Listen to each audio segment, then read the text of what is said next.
dessa live hoje é nós discutirmos, né, conversarmos um pouco sobre os aspectos da dor, então, no ambiente de trabalho. Então, para quem não conhece a minha formação, eu tenho pós-graduação fisioterapeuta do trabalho, reconhecido pelo COFITO, tenho especialização em gestão de pessoas, em ergonomia, em fisioforense. Recentemente concluí então um mestrado em gestão em saúde, onde o tema foi saúde e segurança no trabalho, e eu venho desenvolvendo então aí, estudando na verdade, os aspectos da dor no ambiente de trabalho, fugindo um pouco do prisma ao qual a ergonomia, enfim, ela acaba acaba se embasando, né?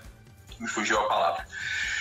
E a ideia, então, hoje era conversar com o professor Rafael, que tem um conhecimento bem interessante em cima dos aspectos da dor, e nós desenvolvermos, então, aí um momento de reflexão, não é trazer verdades ou mentiras, enfim, é refletir acerca desse assunto que eu acredito que com o atual cenário ele vai ter uma certa relevância, não que não tivesse antes, né?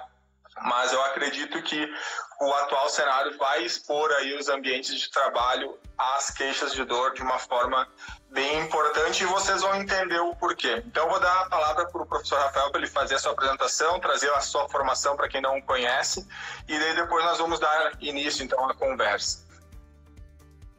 Então, boa noite ou boa tarde. Eu sou o professor Rafael Bercellino, eu sou fisioterapeuta, e a respeito da minha formação, né, a minha pós-graduação, eu fiz mestrado e doutorado em fisiologia humana. Durante meu período de doutorado, eu fiz uma formação no Hospital de Clínicas de Porto Alegre, que é em dor e medicina paliativa. E eu considero essa formação assim como um divisor de águas, porque mudou completamente o meu olhar frente ao fenômeno dor. E o pensamento que eu tenho até hoje é que durante a nossa formação, na nossa graduação como fisioterapeutas e como muitas outras formações na área da saúde, a gente não tem um entendimento de dor, e dor é pouco explorada. Desde a fisiologia, o comportamento da dor frente a diferentes patologias, isso é muito pouco explorado e a gente sai muito carente nisso. E não é à toa que a dor se tornou um assunto tão relevante. A gente vê inúmeros profissionais abordando esse tema, fazendo lives, fazendo cursos de extensão, de pós-graduação, de aperfeiçoamento, e que tem como um tema central dor. A dor é um tema extremamente complexo e difícil às vezes. Não difícil só de entender a parte teórica, a fisiologia, defendendo o peixe, que eu fiz essa formação, né, a minha pós-graduação, stricto sensu, em fisiologia. Entender o fenômeno dor sobre os aspectos fisiológicos é extremamente complexo, porque envolve inúmeras estruturas, assim como o aspecto clínico de dor. Porque muitos pacientes vão ter diferentes respostas frente a diferentes estímulos. Às vezes um determinado estímulo noceptivo pode levar a diferentes respostas comportamentais em diferentes indivíduos. E isso torna esse fenômeno extremamente complexo e interessante, fascinante, né? É um tema que eu comecei a desenvolver uma paixão pelo estudo e pela divulgação desse tema. Dentro da área da fisioterapia, só para terminar, desculpa te atrapalhar, Bruno, eu tenho um interesse muito grande pela área da acupuntura, dry needling, práticas integrativas complementares, tai chi, yoga, são práticas que eu também tenho um interesse muito grande e tento unir esses dois assuntos, dor e práticas integrativas e complementares, e quero deixar bem frisado aqui, então não são todas as práticas, algumas em específico. Boa. Só um de tietagem, eu não conheço ninguém aí no país que tenha um currículo mais interessante que o Rafael em relação à dor, tá? Então a gente está nessa live aí com um gigante no país em relação a esse assunto. Então vamos agora introduzir, né? Contextualizar o porquê que nós estamos propondo essa live. Como fisioterapeuta do trabalho, como ergonomista, nós, quando entramos no local de trabalho, nós temos um viés muito grande de analisar o ambiente de trabalho a partir do ponto de vista da biomecânica. Nós olhamos um indivíduo trabalhando e a nossa cabeça, que já foi moldada desde lá da nossa formação de graduação, ela faz com que nós olhamos a postura daquele indivíduo. Quer seja aquela postura estática, quer seja dinâmica, se aquela postura é estática, por quanto tempo ela fica, quais as estruturas estão sendo recrutadas para manter aquela postura. Quando a postura ela é dinâmica, se ela tem um ciclo curto, se esse ciclo se repete, enfim, nós analisamos muito as questões relacionadas à biomecânica, à cinesiologia. E vou dizer para vocês que esse é um diferencial muito grande do fisioterapeuta quando fala de saúde do trabalhador, quando fala de ergonomia. Então, como a gente entra com esse olhar muito forte, pautado nas questões posturais, biomecânicas, cinesiologia, nós conseguimos, ou aliás, nós traçamos uma linha causa-efeito muito interessante quando a gente tem um episódio de dor. Então a gente olha um trabalhador e quando o desfecho lá, o problema dele é a dor, a queixa dele, nós buscamos em cima de argumentos pautados na biomecânica descobrir o fato daquela dor. Então esse vamos dizer que é um primeiro cenário. Outro cenário é que, pautado dentro de uma empresa, né, onde existem vários setores, se nós pegarmos um específico e nós formos estudar as queixas daqueles trabalhadores, nós vamos estudar as queixas dos trabalhadores e tendemos a olhar novamente para essas questões de biomecânica para resolver aqueles problemas. Isso nós chamamos na ergonomia de ergonomia física. A ergonomia ela vai ser dividida em 3 grandes áreas, né? A física, a cognitiva e a organizacional. Então, a parte física ela é muito forte, porque nós, fisioterapeutas e a maioria das pessoas que trabalham com ergonomia tem esse viés muito grande. Dentro da ergonomia existem 2 linhas de trabalho, linha americana, né? E uma linha francesa, ou uma linha francofônica ou anglofônica, como se fala. E quando a gente fala na linha americana, é muito sistematizado, são muitas ferramentas que vão lá e quantificam riscos, diz quanto % de tudo. E numa linha francofônica é um pouquinho mais estudado as questões organizacionais, tudo que envolve. Então, nesse contexto de nós sempre acharmos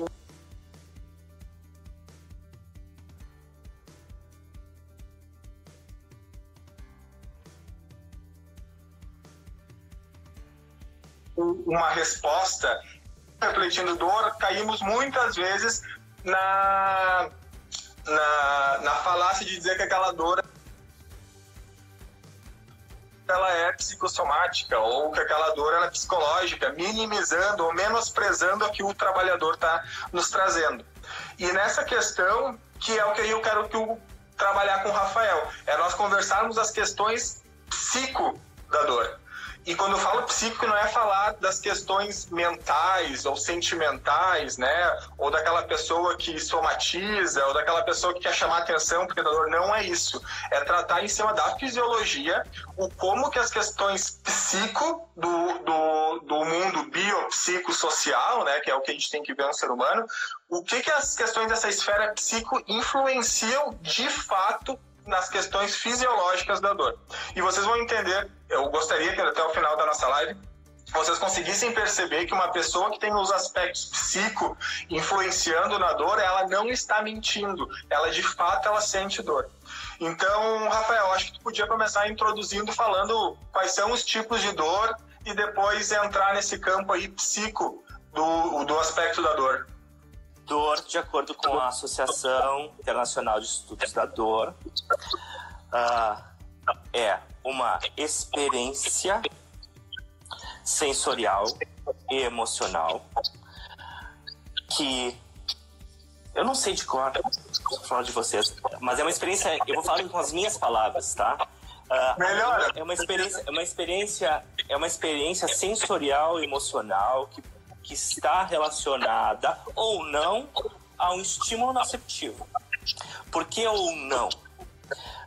Porque em muitas situações as pessoas não necessariamente precisa haver um estímulo físico.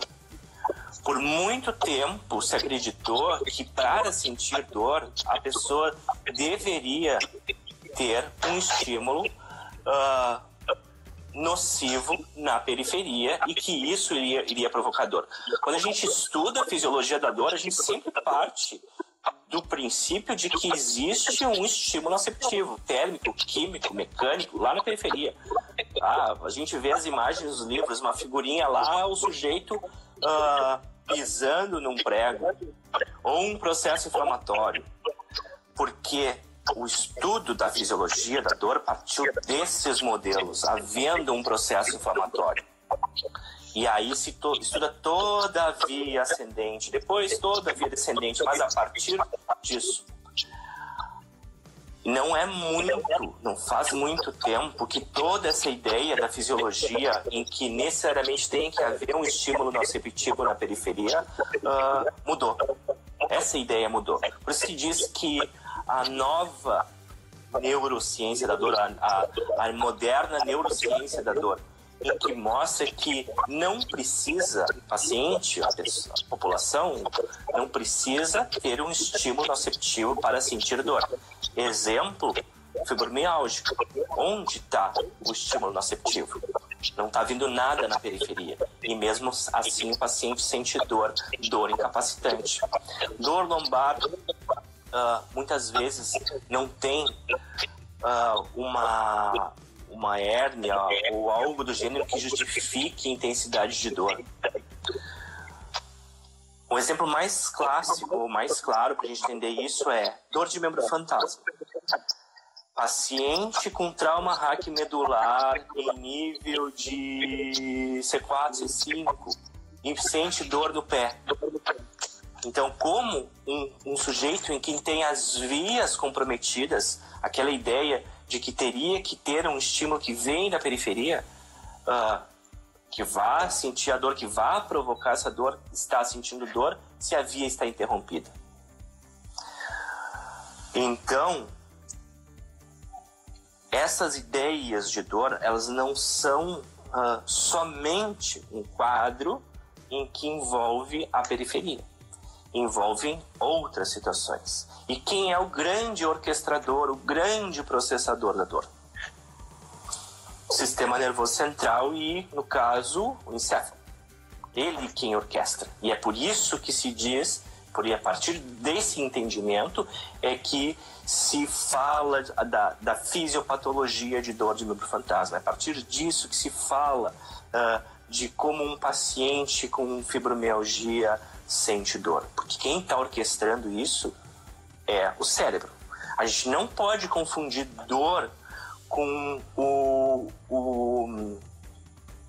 a sensação de dor com o fato de algo entrar pela periferia. Outro exemplo, fugindo do caráter da ideia de dor, é a temperatura.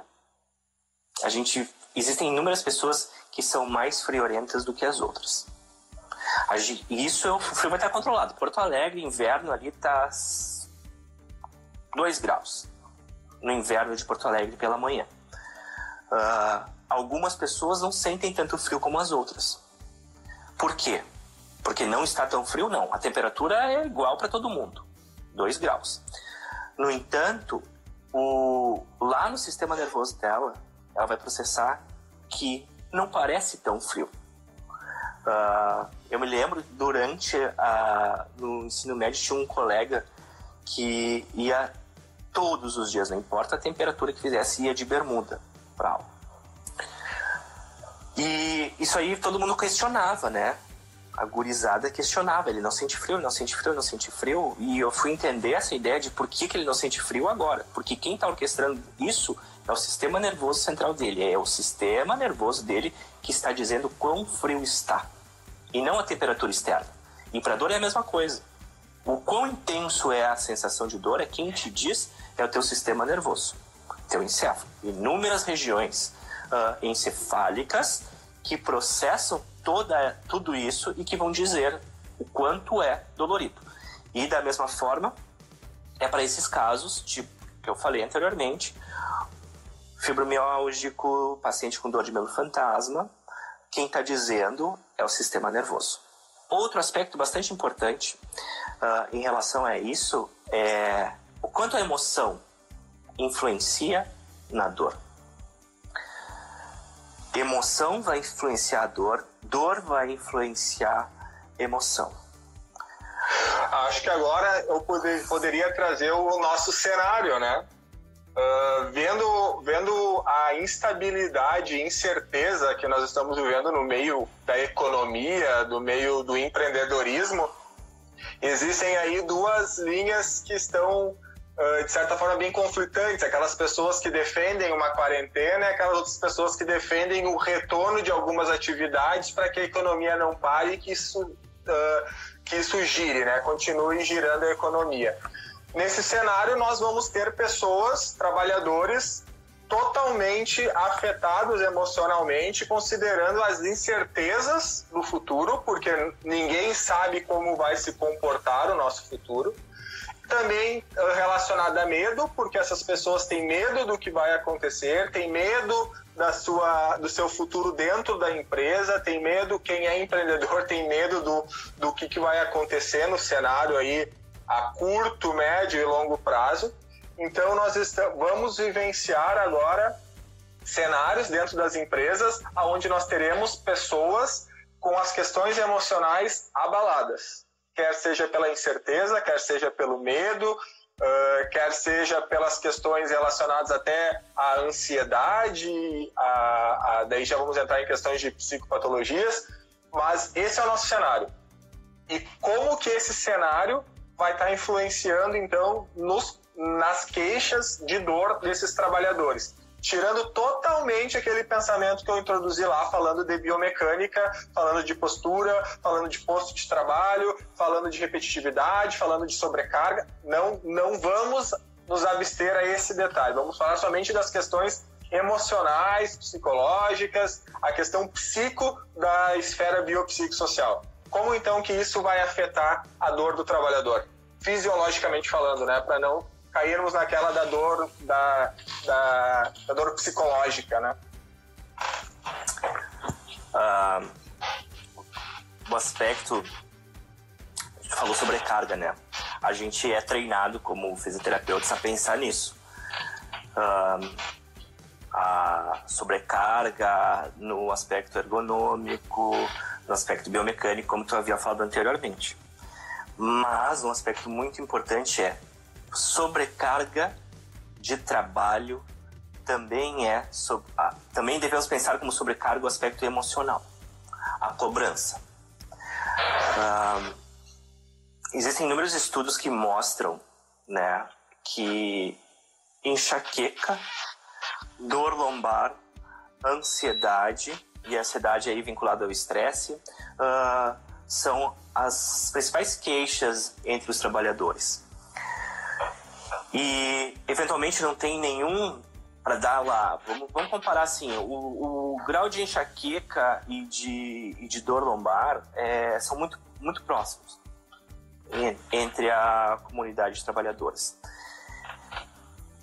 E o que provavelmente leva a esse tipo o surgimento desses sintomas não é algo vinculado ao que se vão pensar de sobrecarga, que seja mecânica, biomecânica de um determinado trabalho, o excesso. É um excesso de trabalho, às vezes a pressão trabalhista, o tipo de líder em que essa pessoa tem, pode levar a esse tipo de sintoma.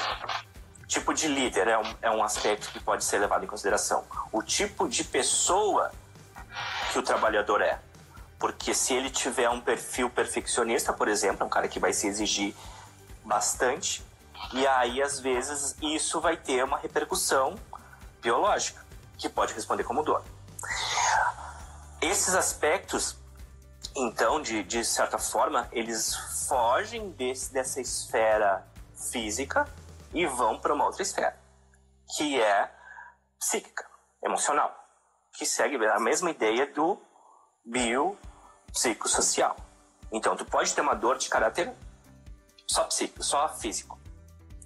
Então, tu realmente está excedendo de força ou não tem preparação para fazer determinada atividade ou tem uma lesão por esforço repetitivo e isso acontece.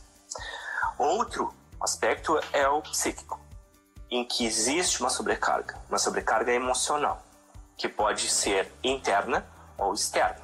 E de acordo com o que tu falaste, Bruno, a gente pode ter agora um maior número de casos decorrente de uma causa externa. Ou então, pacientes que têm dor e que podem estar controlados podem se desorganizar, se desarranjar por um aspecto psicológico. O que virá de agora em diante? Vão ocorrer desligamentos, vão ocorrer demissões em massa. Como vai ficar essa situação? Então, olha só que interessante. A gente pensando no modelo biopsicossocial. A pessoa já tem dor crônica, mas ela é controlada. Frente a um estresse externo, que pode ser a crise do Covid, e de que forma isso vai impactar na economia, já começo a pensar, e se eu for demitido? Isso vai impactar e vai ter uma resposta frente ao biológico, à dor. E digamos que isso realmente aconteça, a pessoa ela é demitida, vai ter o aspecto social do modelo. E aí, o biológico, que em algum momento poderia estar controlado, começa a se desorganizar em frente a uma expectativa negativa de ser demitido. E isso realmente acontecendo tem um aspecto social. E que a pessoa, como ela vai fazer agora para sustentar a sua família, né, todas as funções. O boleto não quer saber do Covid. O boleto está batendo na porta de qualquer jeito. E isso vai impactar fisiologicamente. Existem estruturas encefálicas, e não é uma só. A gente pode, a amígdala está relacionada a essas respostas emocionais, por exemplo. Mas não é ela só. Como eu falei, é uma orquestra. O teu pré-frontal vai estar envolvido no processamento dessas informações. Por exemplo, tu tem uma expectativa negativa e o teu pré-frontal está processando isso, né?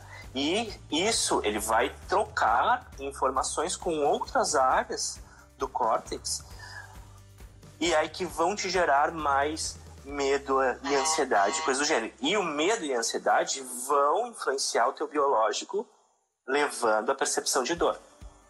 E aí, desarranjando essa situação.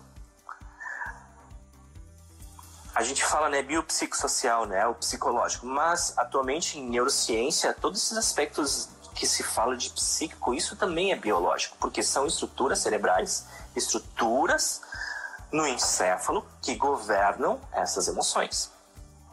A psicanálise está muito mais ligada a determinados comportamentos e não envolvia os aspectos como envolve a terapia cognitiva comportamental atualmente, que é a que mais tem evidência no tratamento de condições de dor, por exemplo.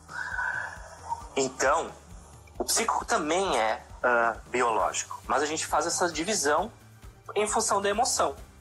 Então, as emoções negativas vão influenciar o psicológico. E aí a pessoa cai num quadro social.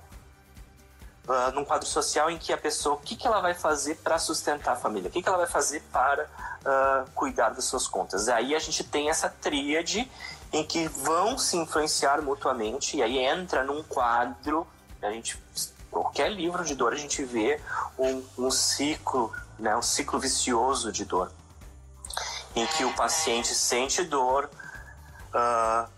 fica estressado, fica incapacitado, fica deprimido, isso gera mais dor. E é isso que acontece, por exemplo, numa situação muito negativa uma resposta negativa frente à crise. frente a uma... Eu falo de crise, estou falando de crise de Covid.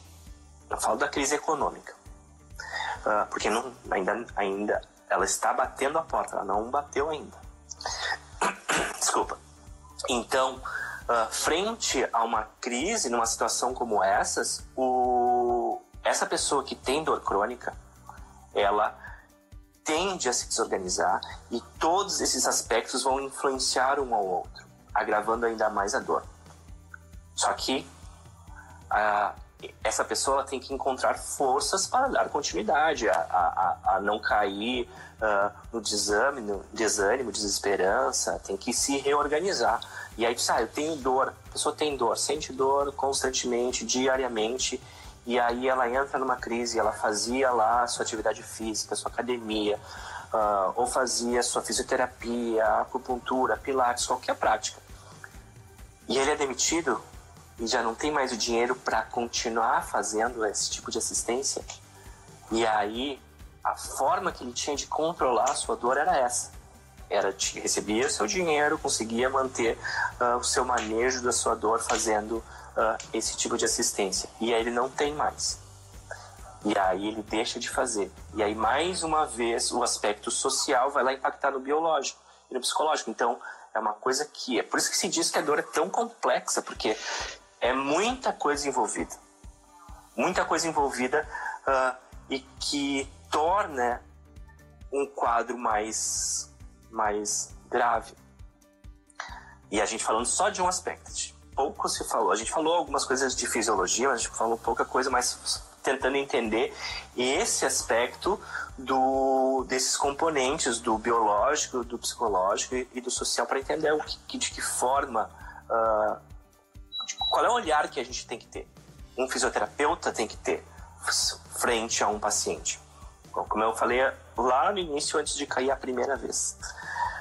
A gente entende, a gente aprende dor só sobre o aspecto nociceptivo. Mas ela é muito mais do que isso. Aspecto nociceptivo é um aspecto, é uma coisa. Todo o resto, todo o quadro que envolve esse paciente são muitas coisas. A forma como ele enfrenta isso. E aí a gente fala daqueles pacientes que são os catastróficos e os enfrentadores. E aí, digamos, esse mesmo quadro aí que a gente pensou do paciente que tem dor crônica, que foi demitido, a dor exacerbou, mas ele não se deixa vencer. Ele vai encontrar uma estratégia para sair dessa. Ele, ao invés de ele fazer lá a sua prática, a sua fisioterapia, a sua academia, qualquer recurso que ele use para fazer o manejo da dor, ele resolve, não, agora durante esse período eu vou fazer caminhadas regulares, eu vou encontrar maneiras do autossustento independente de uma empresa. Então esse cara é um enfrentador.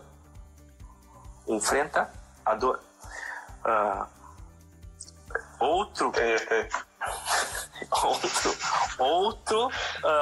Daí um aspecto negativo, onde alimenta emoções negativas, que é o catastrófico, que é o ruminador, pode estar com esse mesmo quadro que a gente desenhou e acaba se deprimindo, ficando em casa, não busca alternativas, e aquela dor só piora, só piora, só piora.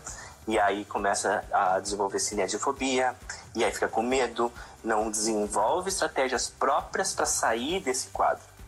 Aí isso assim, eu só vou ir trabalhar se a dor passar. Amanhã eu vou.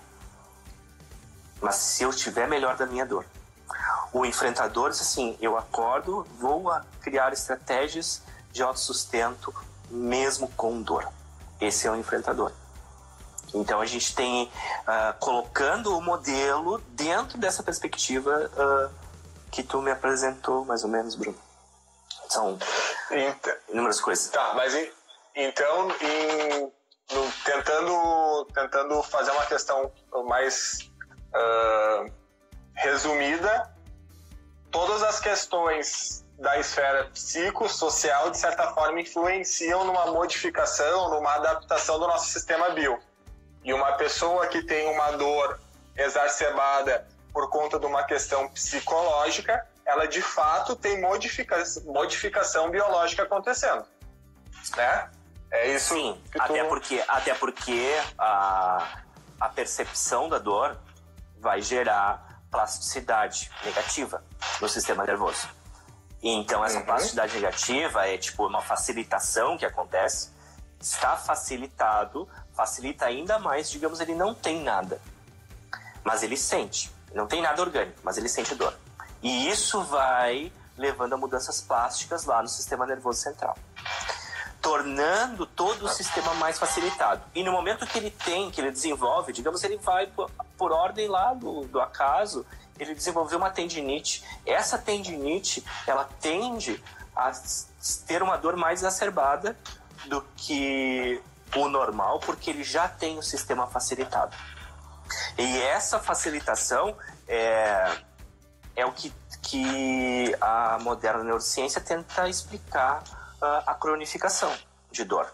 O paciente vai facilitando as vias. Isso é o que se chama também, a gente pode encontrar como sensibilização central, e o termo mais correto é sensibilização central mal adaptativa, porque sensibilização central sempre acontece. Quando tem um trauma, tu tem uma sensibilização periférica e, consequentemente, uma sensibilização central durante esse processo de inflamação. Uma é lá na ponta do meu dedo, a outra, a periférica, na ponta do meu dedo. A central é lá na relação entre o primeiro e o segundo neurônio no corno dorsal da medula. Então, isso é uma sensibilização central. Digamos que eu corrijo a minha inflamação, melhorou lá meu problema do meu dedo, mas eu continuo sentindo o meu dedo, mesmo não havendo inflamação. Isso é uma sensibilização central mal adaptativa, porque na relação entre o primeiro e o segundo neurônio, continua a mandar estímulo. E o segundo neurônio está facilitado a recepção desses estímulos. E aí ele fica mandando lá para vias mais altas, para o encéfalo. As regiões específicas, córtex cingulado anterior, pré-frontal, somatosensorial.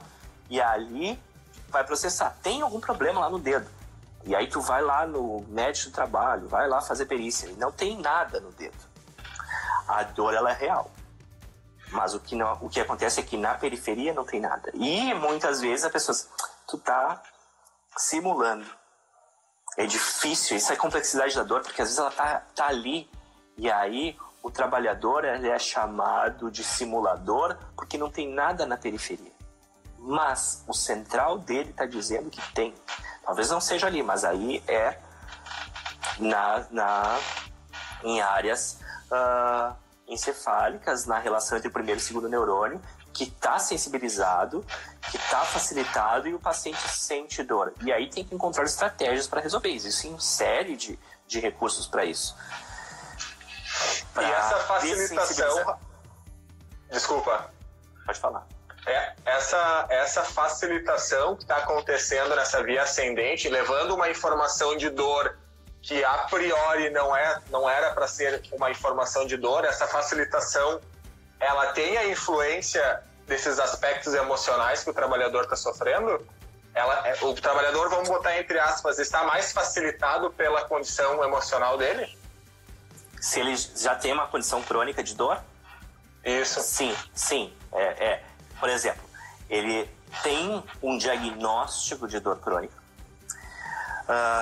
mas ele está controlado, está manejado. Tá? Ele faz se tiver que tomar medicação, usa suas medicações, faz a prática de exercício regularmente, faz lá a sua fisioterapia, pilates, acupuntura, o que tiver que fazer. E ele está controlado. E aí, mas se a gente já chama de dor crônica, é que provavelmente esse sistema já está facilitado. E aí, não é o termo adequado, aí, estando já facilitado, alguma coisa pode levar à desorganização. E aí a emoção negativa pode ser um trigger, um gatilho para desregular. Então ele começa lá com muita emoção negativa. muita preocupação, muito estresse, muita ansiedade, muito medo. E aí a gente não pode também desvincular que todos esses quadros emocionais que tem no fundo lá algo encefálico envolvido, áreas, também vão estar facilitadas. Um paciente ansioso, uma pessoa ansiosa, ela tem uma via facilitada. A gente fala da via, né, de nociceptor, trato espinotalâmico e do tálamo para o córtex. Essa é a via que a gente fala como uma via ascendente de dor. Mas o ansioso também tem triggers, e esse cara ele é facilitado de alguma forma lá no sistema nervoso dele. Qualquer informação que vier pode ser um trigger de desorganização. Por exemplo, ele se o cara é muito ansioso e tem uma viagem para se fazer, uma viagem para a Europa. Mas lá na Europa está tendo o Covid completamente descontrolado. E é uma viagem de negócios e o patrão dele disse assim, tu tem que ir havendo Covid ou não, porque isso depende a existência, a sobrevivência da nossa empresa. E ele é ansioso e ele tem medo de voar também. Então, ele vai se preocupar com tudo isso muito antes de viajar, muito antes de chegar na Europa, e ele vai ter noites mal dormidas, ele vai ter diversos aspectos que o desorganizam. Então isso é porque ele é um sujeito facilitado, e o trigger foi uma missão que ele tinha que viajar numa situação de risco. Então, no nosso paciente com dor, o aspecto emocional, ele é um quadro que pode levar à exacerbação de dor. Assim como um quadro emocional contrário, uma alegria, uma satisfação, uma recompensa, pode anular também a sensação de dor. Existem inúmeros relatos, por exemplo, de pessoas que passam a sua rotina sempre reclamando de dor. Dói, todo dia. Está sempre reclamando. E aí elas fazem viagens, vão para os Alpes Suíços, nas férias, e não reclamam de nada da sua dor durante esse período de férias. Nem é bem comum bem comum esse comportamento, né? Muito comum, muito bem descrito. Aí, ao pousar o avião na sua cidade natal, a dor já começa a incomodar. E esse tipo de dor ela não é biológica, esse tipo de dor ela é de fundo emocional. Então, o que vem, o que leva a estar na cidade natal? É voltar para a rotina, é voltar para o trabalho, é voltar a pensar nos problemas, é situações que incomodam ou que não se sabe lidar, não se tem estratégias adequadas para se lidar com elas. Então, isso tudo remete de forma até inconsciente. Ela não fica pensando no avião, agora eu vou ter que levar os filhos para a escola, agora eu vou ter que cuidar daquela minha dívida, eu vou ter que fazer aquilo, aquele outro. Não, de forma inconsciente, o corpo ativa aquele incômodo e a pessoa volta a sentir dor.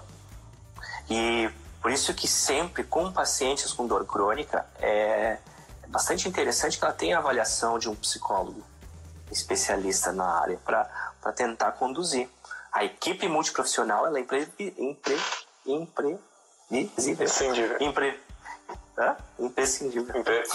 Imprescindível. E imprevisível. Porque ela pode ser muito boa e às vezes as pessoas não levam em consideração isso. Isso é um aspecto social. Porque quantos têm dinheiro para pagar médico, fisioterapeuta, psicólogo, academia, blá. Então, Rafa, vamos conduzindo aí a conversa para o final, que nós já estamos chegando na 1 hora de live, temos aí 10 minutos ainda. O profissional que trabalha com saúde e segurança do trabalho, que trabalha com saúde ocupacional, ele precisa estar atento a aspectos que fogem, muitas vezes, do seu conhecimento, né? Nós fomos conversar aí com a maioria, por exemplo, dos fisioterapeutas, enfermeiros, inclusive médicos do trabalho, educadores físicos. Poucos vão conseguir desenvolver um raciocínio nos aspectos do que tange a neurociência dentro da dor, né? A gente trabalha, por exemplo, é comum, nós vamos fazer a gestão da dor no setor tal. Vai lá e passa uma folhinha, o diagrama de Corley, que é o bonequinho onde as pessoas só marcam onde sente dor e a intensidade. E se propõe todo um projeto, um programa de gestão da dor daquele setor baseado naquilo. Então, olha, 80% das pessoas sentem dor no ombro, então vamos propor ginástica laboral para o ombro, vamos propor mudar a linha de produção, botar um pouquinho mais baixa, ou botar um pouquinho mais alto, ou fazer rodízio, trabalhar com pausas, enfim, a gente trabalha basicamente assim. E isso acaba sendo falho, né? Acaba sendo insuficiente se a gente quer de fato trabalhar a dor desses trabalhadores. É bem interessante, tu falou, Bruno. Até o caso que tu colocou. Vamos pegar o ombro para botar a cintura escapular, tá? E aí a gente faz a avaliação e diz assim, 80% dessa equipe tem dor em cintura escapular. Então vamos fazer ginástica laboral para aliviar a cintura escapular. Mas todos sabem que cintura, todos profissionais, deveriam saber, todo profissional de saúde deveria saber que cintura escapular, síndrome de dor miofascial em região de trapézio, cintura escapular, tem componente emocional. E aí o primeiro estalo existe sobrecarga de alguma forma de caráter emocional nessa equipe de trabalho? Como é a relação dessa equipe de trabalho com o seu chefe? Com o seu líder? E isso pode estar acometendo. E aí o fisioterapeuta, eu não vou ter mais o que fazer. Se é emocional, então vai ter que ser um psicólogo. Enganam-se. Porque aí a gente pode usar recursos de relaxamento, por exemplo, de saber lidar com esse tipo de emoção. Por exemplo, atualmente está bastante em voga as práticas de mindfulness. E eu conheço diversos fisioterapeutas que atuam usando mindfulness. E que o mindfulness é algo que pode ser usado pelo fisioterapeuta dentro de uma equipe de trabalho com a ideia de promover relaxamento e compreensão das suas emoções. E do aspecto emocional que tange nessa equipe de trabalho. Eu não estou querendo dizer que não tem que fazer a abordagem física também, ou ensinar exercício, fazer exercícios, mas tem que se criar outras estratégias que favorecem isso. Por exemplo, técnicas de biofeedback, em que promove o relaxamento induzido, o relaxamento autógeno, ensinar isso, e aí também a equipe perceber como é que está se sentindo frente a isso ou a emoção. E o mindfulness, existem inúmeras práticas para identificar isso. Então é uma abordagem que poderia ser feita também, associada nesse tipo de quadro. Outra questão também que é comum, que nós acabamos vendo dentro dos ambientes aí das empresas, é quando se fala em treinamento, se treina a mobilização do paciente, se treina o uso das EPIs,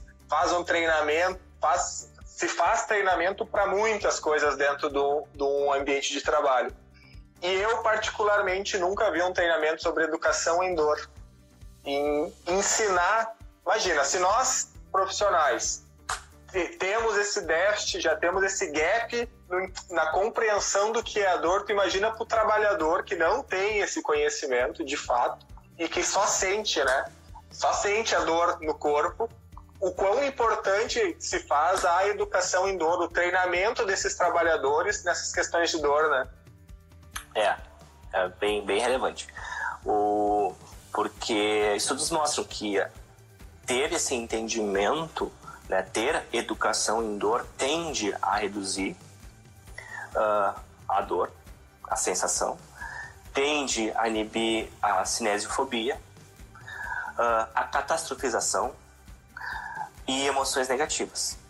Então, ter o entendimento do que está acontecendo vai favorecer.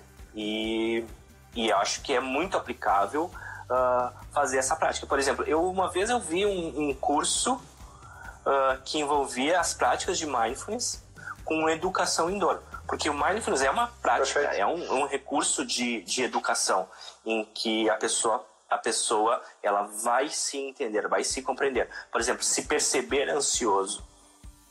A pessoa e as repercussões da sua ansiedade. Às vezes ela não se percebe ansiosa. Ela está agitada, falando rápido, falando alto, hiperventilando, transpirando, e ela não percebe isso. E ter essa percepção é uma coisa que o mindfulness faz. Outro aspecto é associar esse tipo de treinamento junto com a educação em dor. E aí o paciente se auto-percebe. Uma coisa bem interessante sobre as práticas de mindfulness é que ela foi criada, não é foi criada, né? Porque ela é uma adaptação moderna para práticas de meditação de cunho budista. Tirou os elementos do budismo e colocou só esse aspecto científico. Cognitivo. Científico. Cognitivo. E aí... E o hospital que se criou, eu não lembro exatamente o nome, o sujeito que idealizou a prática de mindfulness, ele era praticante, fazia meditação e chamava pacientes de um hospital oncológico que tinham dor crônica. Então, esses pacientes, eles começaram a observar resultados com a prática, e aí ele tinha uma sala pequena que fazia a prática. Ele era um professor da faculdade de medicina, não era médico, era um professor da faculdade de medicina. E ele ele chamava para as práticas, e aí começou a ter o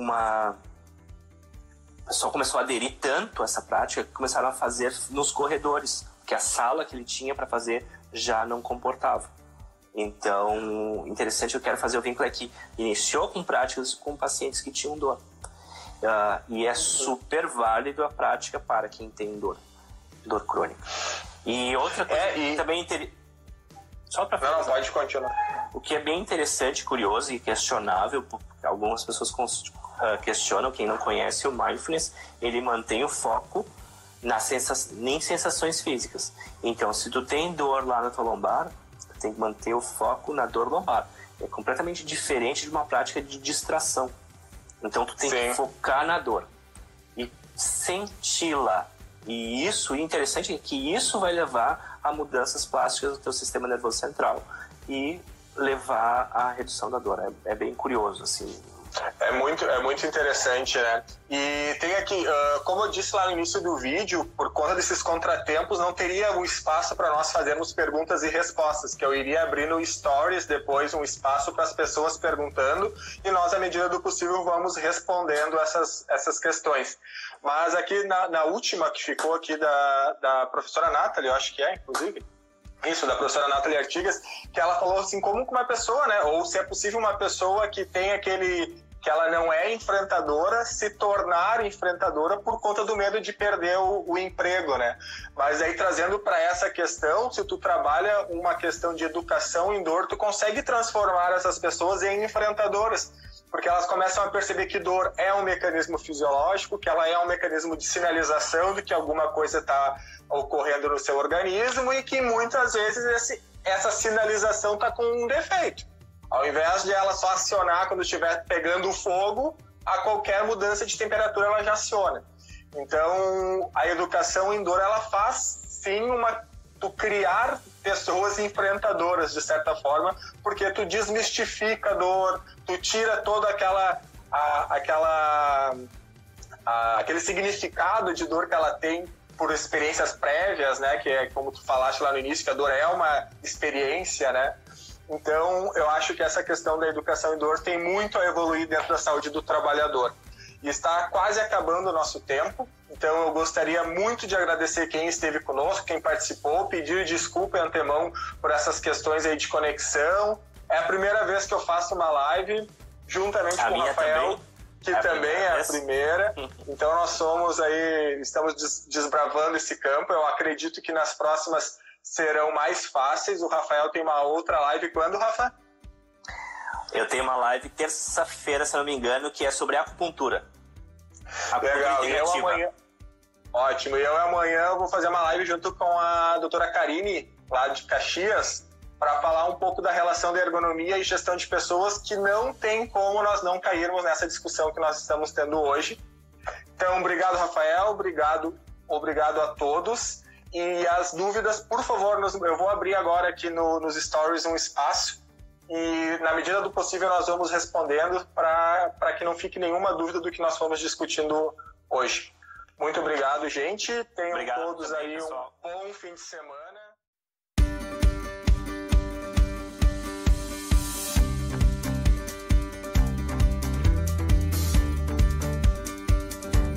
Meu Negócio é Saúde é um oferecimento de